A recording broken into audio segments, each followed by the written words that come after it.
والله يا اخي بتشعر انه الناس سواد والحكومه سواد. طب انا يعني بدي اضرب لك مثال، انا ابن بشتغل. نعم. 240 دينار باخذ. 240 دينار سنة وبطلب في جيزة. قديش عمره؟ 32 سنة. لحد اليوم راتبه 240؟ 240 يا سيدي العزيز، بيشتغل في شركة. عرفت علي كيف؟ الآن يعني لو بدنا مثلا ما قالوها نمشي معه، كيف بده يستاجر، كيف بده، يعني مستغرب هذا كيف بده يفتح بيت. صح مظبوط.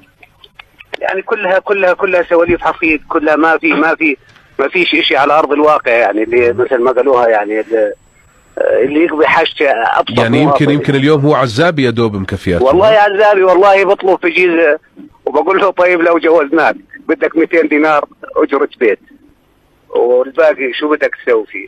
صحيح. عرفت علي كيف؟ يعني هذا مثال، وانا متوقع انه في الاف مثله يعني.